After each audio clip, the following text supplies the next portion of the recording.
For those of you who don't know me, my name is Pamela. I'm 26 years old, and this video I wasn't planning on doing.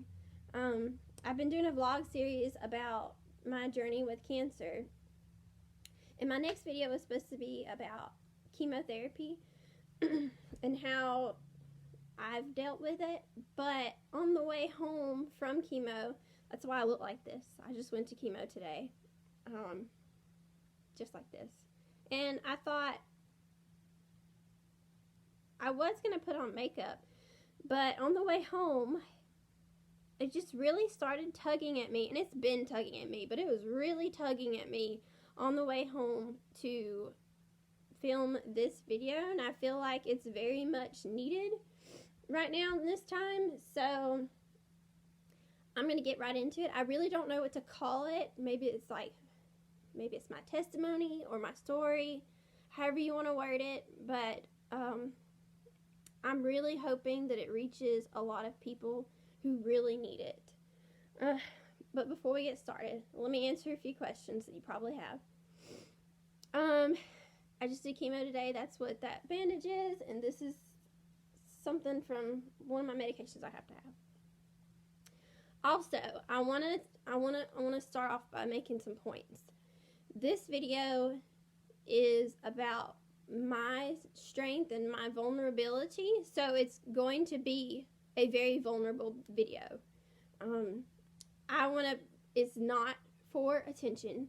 It is not, I'm not saying that I'm a victim or anything like that, and it's just me, and I want to share me with somebody who might need it, and I'll explain what I mean as I go along. So, in order for me to, let me just say, a lot of people have told me that, oh, you're so strong, I don't know how you do it, you're such an inspiration. Well, I kind of want to give insight on how I do it, where does my strength come from.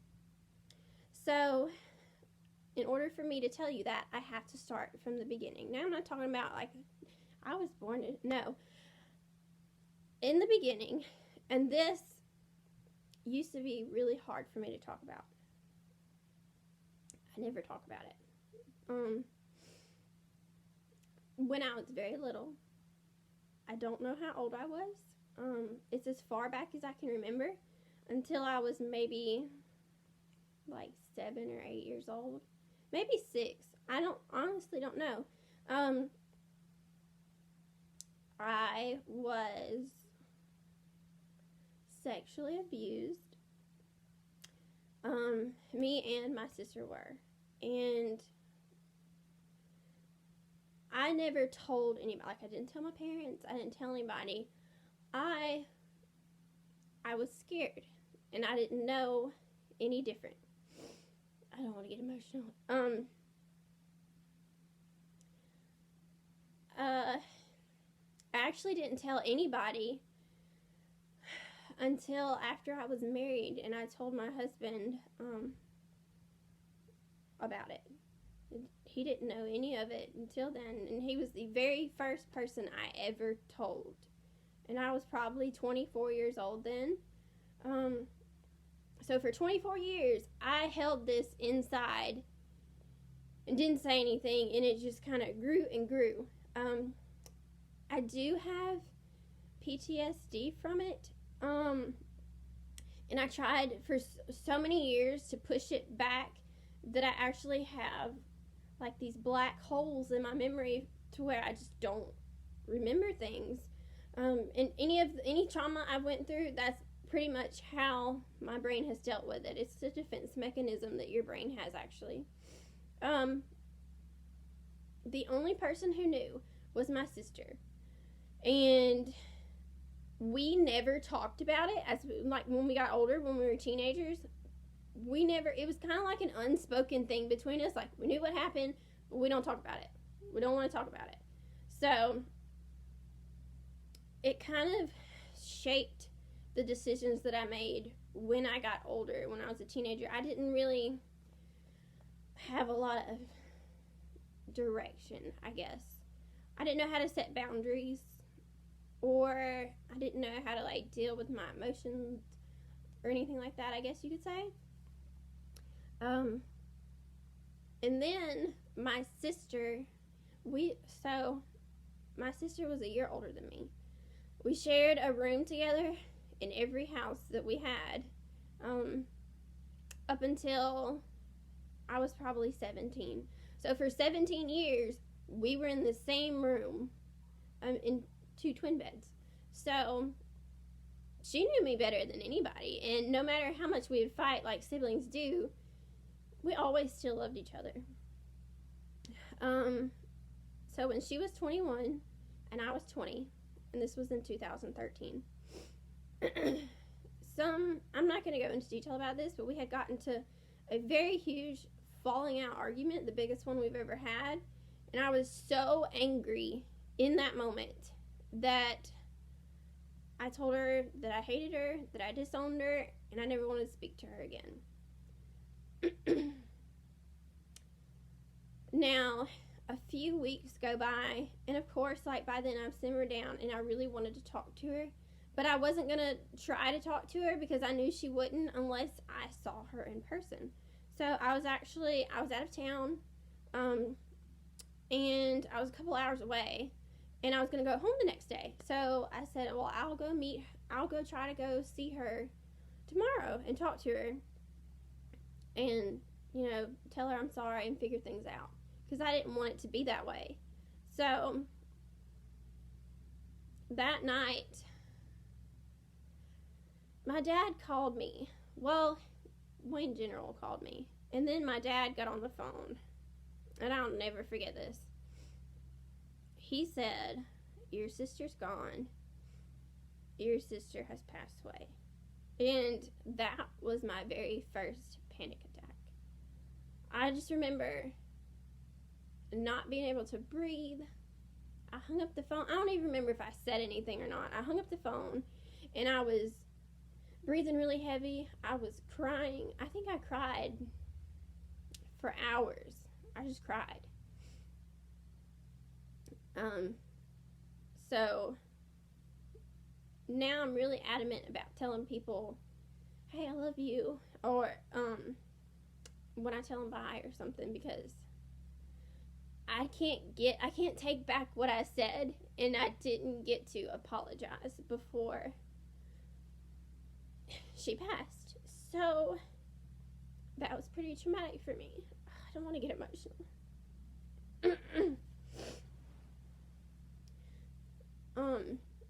So that was my very first panic attack. After that, the next big thing that I dealt with, well, let me say this, because this is really important, and I should have said it before I said part about my sister. But so if any of you know me and know my family, then you know what I'm talking about, and you understand where I'm coming from to a certain degree.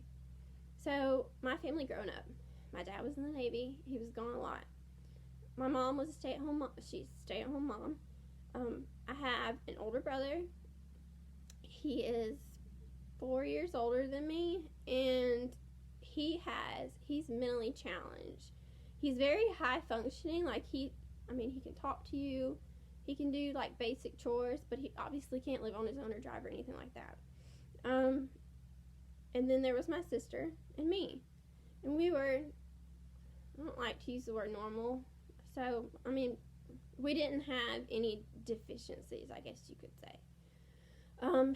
My mom, now this, I'm not saying anything bad about my parents. I love them, they know that. But my mom has she's not quite like my brother, but she definitely has some kind of mental delay.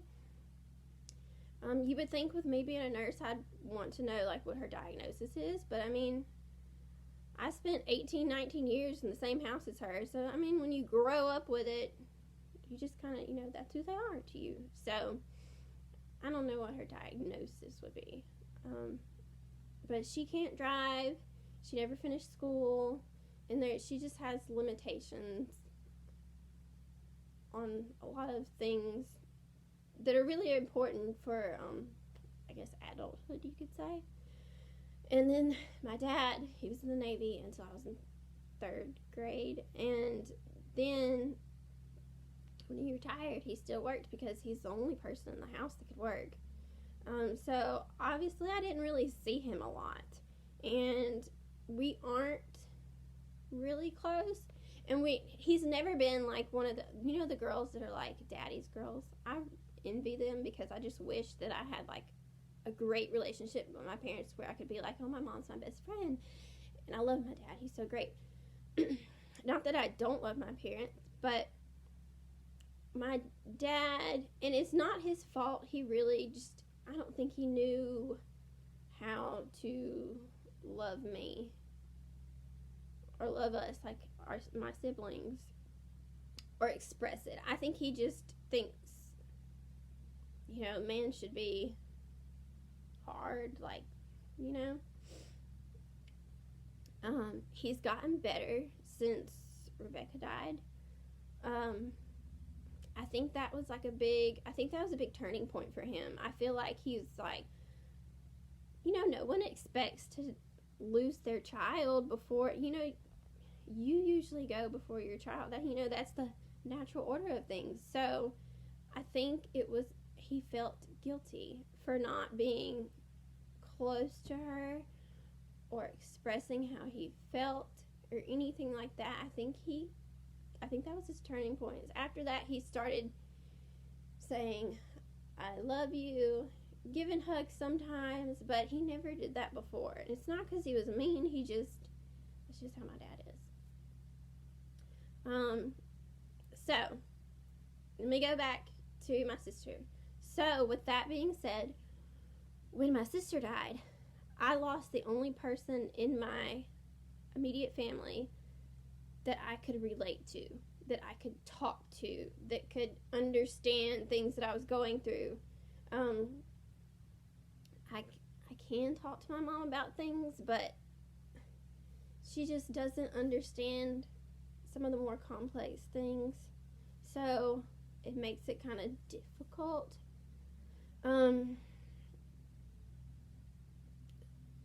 Losing her, I just lost a part of me, and it never came back. And so moving forward, I got married, and then me and my husband experienced infertility. For me, I was like, oh, I'm young, like I shouldn't be having problems. What's going on?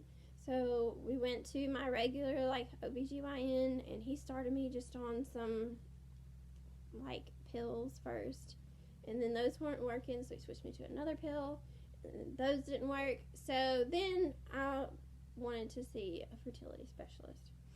Well, and I'm not bashing anybody at all, let me go ahead and say that. We had other issues in our marriage before all of this started. We were at the point to where we had went to see the fertility specialist and had the consultation. We had just moved into our forever house not even a year before this, and that was supposed to be the house that our kids grew up in. There was supposed to be, birthday parties, holidays, sleepovers, just that was supposed to be it. That was supposed to be, where I grew from. And it didn't happen that way. There were some other issues that we just couldn't resolve or get past. So I'm the one that decided to leave just because I knew it's not what I wanted for my children. I'm not saying he's a bad person or anything like that, or a bad dad. He does have a daughter. We just weren't good for each other, really. And I don't believe in staying married for children, because if you're having problems and you're fighting all the time, children see things. They hear things. My parents fought all the time. I mean, I didn't want that for my kids. I didn't. I want somebody that I can rely on, that I wasn't having to argue at that point that we were arguing.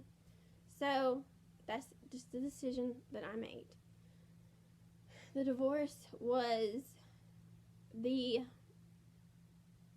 hardest thing. So my point is, when my sister died, I was like, this is the hardest thing I've ever had to deal with. I've never had to deal with anything this hard. And then nursing school. It wasn't as bad as losing my sister, granted, but it was very stressful. And then you move forward to this divorce. We were together for 7 years altogether. So it was hard for me. And my sister died a year into our relationship, so then he became the person that I leaned on, and he was the only person that I had that was close to me that I could talk to about things. So I relied heavily on him when my sister died. So the divorce was hard. It was a very messy divorce. It got ugly. I mean, divorce is never a great process. No one ever is like, my divorce was easy. It was awesome. So here I am in this. So then I moved into this house, and the first night I was here, I kind of just, like, after everybody left, kind of had a meltdown. Like, I just started looking around. I'm like, I'm 26 years old. I'm divorced. I'm in this house. Like, this is not what I wanted. I mean, less than a year ago, we moved into our forever home. My life looked completely different. And now it's flipped the other way around. Like, I now went from a dual income to a single income. I'm having to figure out finances, how to figure out how to not rely on somebody else, how to be independent. It was very overwhelming. And when you add on those other things that I just kept bottled in, it was too much all at once. Because a divorce is it's a lot like losing somebody. It's a loss, because you don't just lose them, you lose an entire family. So, and I was very close to his family, especially his parents.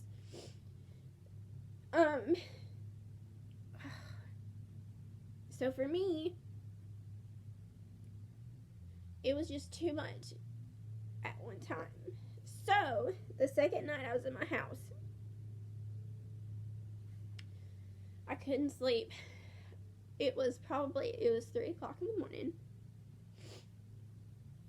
The morning of Father's Day of last June. And I laid in bed and I made the decision that I didn't want to be here anymore. So, the pain was just too much. It was to the point where, like, I could physically feel it. And I didn't want to feel it anymore. So, I typed up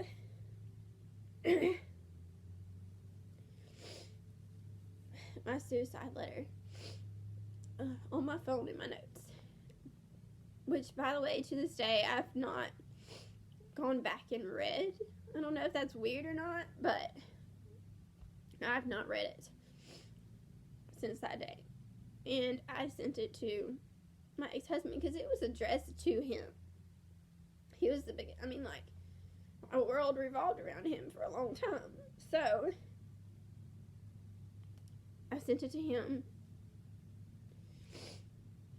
I let him read it first, and then I sent it to him when he left. Like, he came by my house to help me hang blinds, and I was having, like, a full-on meltdown. We talked about it. I told him I just needed to talk to somebody or something, like I didn't.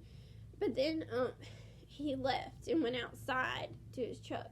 So I felt, even more rejected, I guess you could say, which was my last straw. So that day, that morning, I tried to end my life. I was rushed to the hospital. I can't tell you anything about that. I don't remember any of that. So I just remember, I really only remember waking up at the outpatient, well, it's not really outpatient, at the mental health hospital, which for me was terrifying because you don't have your phone, you're with all these strange people you don't know. Like, I'm not talking like a padded room. I had a roommate. Everybody has roommates where I was. And y'all do like group therapy and things like that. But that's when my anxiety like took on a whole new level. And but this was the first time I sat down with a psychiatrist and shared my story. And that's when I was diagnosed with major depressive disorder, MDD, PTSD, and anxiety. So then I was started on medication, which I've never taken any medication for mental health. So that was all new to me. And I'm a nurse. So it was really hard to be on the other side of nursing where I don't have the control.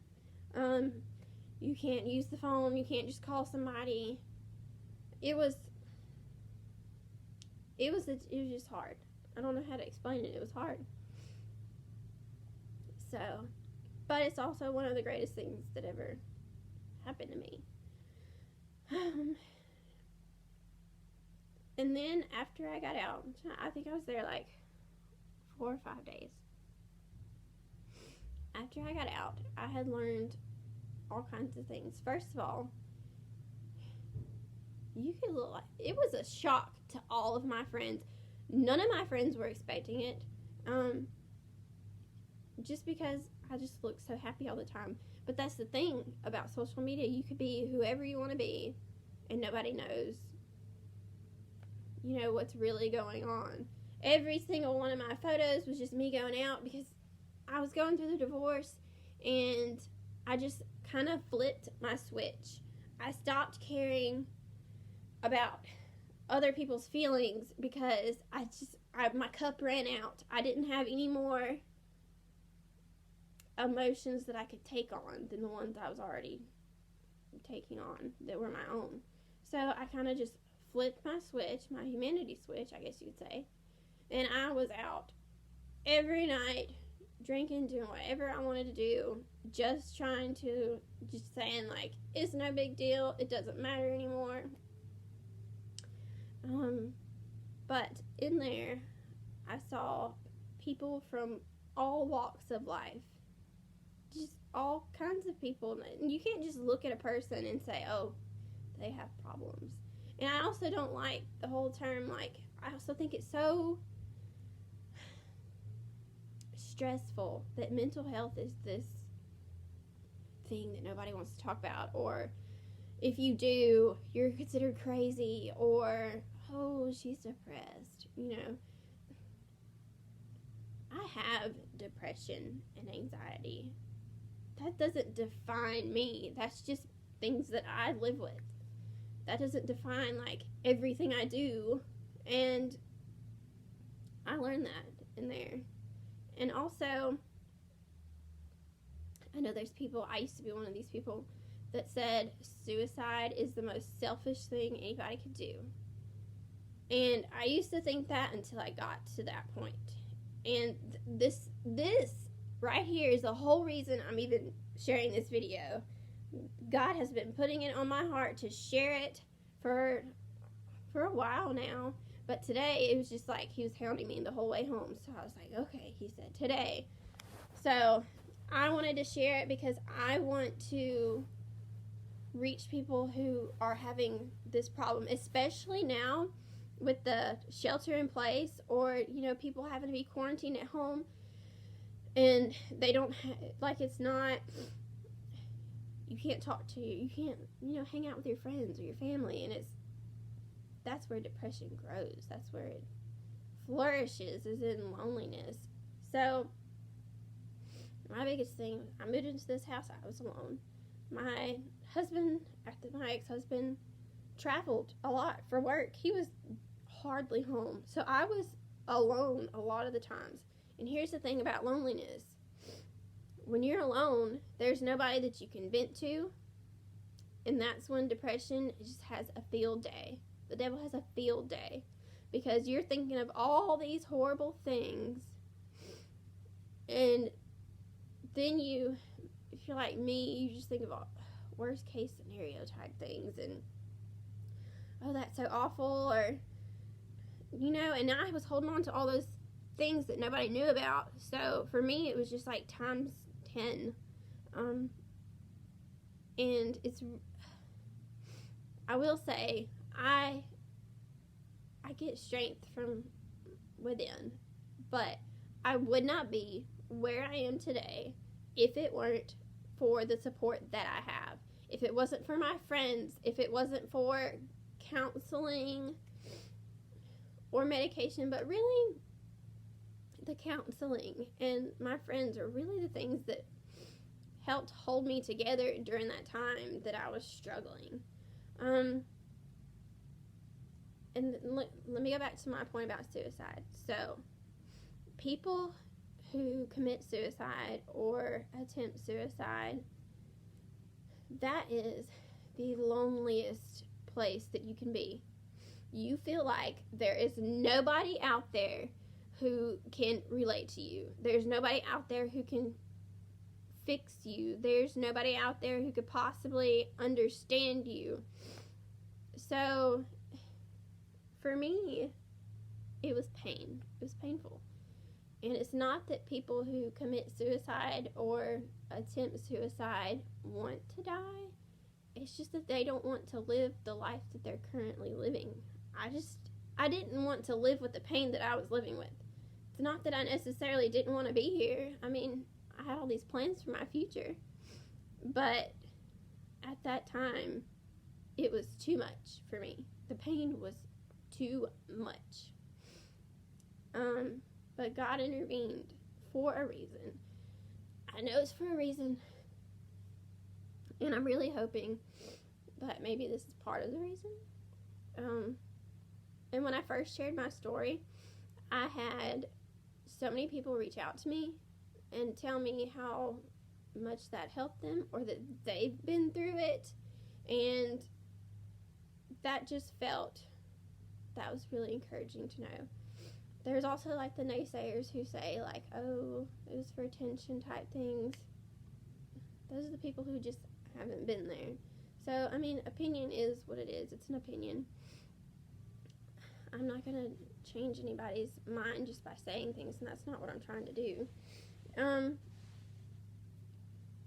But for me, the reason I'm doing this, and the reason that I made the post when I did get out about my suicide, was because when I was there, mostly everybody that was there for the same reason I was. They attempted suicide in some way. They were really depressed in some way. So they could relate. If we had a conversation, they could relate to what I'm saying. And then I go from that environment back to the real world, and I felt alone again. And if it wasn't for my best friend, Lauren, hey Lauren, who came home while I was gone and helped, her and her mom helped put my house together. She was my roommate for a while, and if it wasn't for her being here, I don't know where I'd be, because I really didn't need to come home to an empty house. I didn't need to come home and be lonely. I didn't need to come home and think all those horrible thoughts, which that's your depression talking. That's not you. That's not who I am. That's just that's just mental health. That's what it is. So after that, I started counseling, and I recommend it for everybody. Try it at least one time. Even if you feel like you don't have problems, everybody has problems. And it's great to have someone who's unbiased to sit there and listen to you and help you work through it. That's the only reason I got where I am, is because I learned, first of all, what my problems were and how to deal with them. They help you get from point A to point B. They give you the tools you need to get there. So when I was talking in the beginning of the video about my abuse, that was something I never talked about with anybody. And the only reason I'm even able to talk about it now is because I went to counseling every week for several weeks. And that was not an overnight thing. That was something we had to work on and work through. And it was hard. It was not easy. We had to work through it in order for me to gain control over that trauma. That trauma was controlling me until I was able to process it. And now it went from being this huge monster to now this like little thing. Trauma doesn't go away, but it gets smaller over time. And when you're constantly pushing it away from you and not facing it, that's it controlling you. But if you just sit there and you look it in its eyes and you say, I'm going to take this on, you're not going to control what I do or what I say or how I feel, that's when it starts to get smaller, and that's when you start to feel your strength. It takes a lot of strength to go to a counselor. It really does, because you have to tell them your deepest, darkest secrets, you know. But also, I wanted to say, and I've lost my train of thought now. Losing somebody or going through some kind of huge life-changing event, that kind of hurt doesn't go away, but it does get smaller. You can get through that. That's temporary. Yeah, it's gonna hurt for a while, but there's better things coming. And it's all dependent on you getting up that strength and building your support system, because having somebody is the key. You cannot do it alone, and you cannot be lonely and bottled up, which is why I know that this whole shelter in place and quarantine thing is hard for some people right now. I know it's hard for me some days because, I mean, I've been in quarantine for months now. I'm on chemotherapy. I don't go anywhere. But when Tyler, my boyfriend, when he's gone during work, I'm here all day with just my dogs. But also, I recommend pets. I don't know what I'd do without them. It just gives you like a routine and then, like, you know, they're calming. Some of them. Puppies are kind of difficult. I have a puppy too. Well, it's Tyler's puppy, but she's mine too. So when you think you're facing something hard, just know that it's preparing you for other things. Because I thought losing my sister was the hardest thing I ever went through. And then I went through that divorce, and that was really hard to go through. It was losing multiple people at one time. So that was obviously the hardest thing I'd went through. So the divorce didn't lead to my suicide. The buildup of all the trauma I went through led to my suicide attempt. The divorce was just kind of the straw that broke the camel's back, I guess you could say. And then I thought, well, attempting suicide and going to therapy and all these other things. That was the hardest thing I've ever done. And then, so the suicide attempt was in June. In October, I got really sick, went to the hospital. I'm young, and a lot of times younger people, like younger adults, tend to get overlooked when it comes to cancer diagnoses, which is, I'm not blaming doctors or anything like that, but when the general surgeon looked at my scan of my abdomen, he's like, oh, that's just a cyst on your liver. It looks like a cyst. Usually those things are just benign, but we'll take a look at it anyway. Ended up being cancer, non-Hodgkin's lymphoma. So I went from wanting to end my life to, well, now I have to fight for my life. Now I have to really fight for my life. And this is the hardest thing that I've ever done in my entire life. Physically, mentally, emotionally, any kind of way, it's hard. Financially, I can't work because I'm an ICU nurse. I can't take my no immune self into the ICU and no. I'm sick. I spend hours in the bathroom right after chemo, and it's draining. You'd be amazed how walking from one side of a room to another just drains you, and you're like, wow, this is horrible. Before this, I was doing like workouts and everything else. Now I can barely reach up and grab laundry detergent. And then I found out that I had to have a stem cell transplant, which will be the hardest thing I've ever done because it's worse than what I'm doing now. The chemo that you get with that, which is I just have to stay in the hospital for, is meant to kill almost everything. It kills your immune system. You have no immune system. They're basically rebuilding your immune system from the ground up. I don't want to go into detail about it. If you want to know, you could look it up. But I feel like of all the things I've been through, I have the tools to tell myself to get through that. Nobody's the same. Everybody's different. I have read people's testimonies and watched videos of interviews of people that have had stem cell transplants.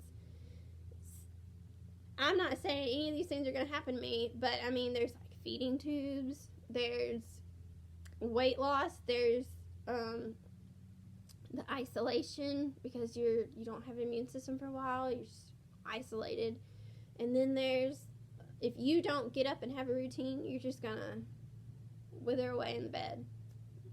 So, I mean, there's just all kinds of things. I just can't.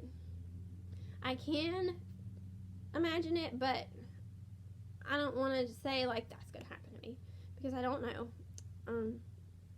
But I do know that it's gonna be the hardest thing that I've ever had to go through, and it will be in a whole other state. So I won't even have like, it's not like my friends could just pop in and visit me. My mom's gonna be with me. There'll be we know some people in the area because we used to live there. That's helpful.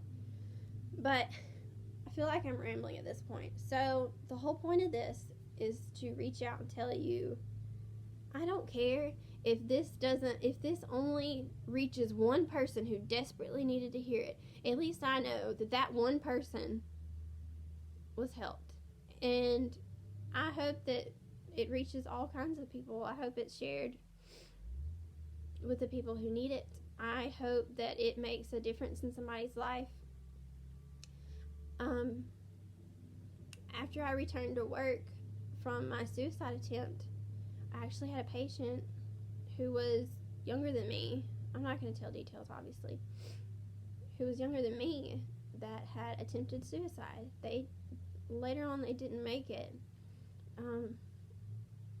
But I just remember looking at this patient and thinking, you were so young. There were so many other options. Whatever you were going through, it was temporary. Like, I wish that you knew that and you didn't have to come to this point. So I don't want anybody to get to that point. I don't want anybody to be where I was. I want you to know that it's temporary. And if you need somebody, I'll talk to you. I'm here. I don't judge. There's no room for judgment. I don't like to judge. So if you need me, reach out to me. Don't let all these emotions and loneliness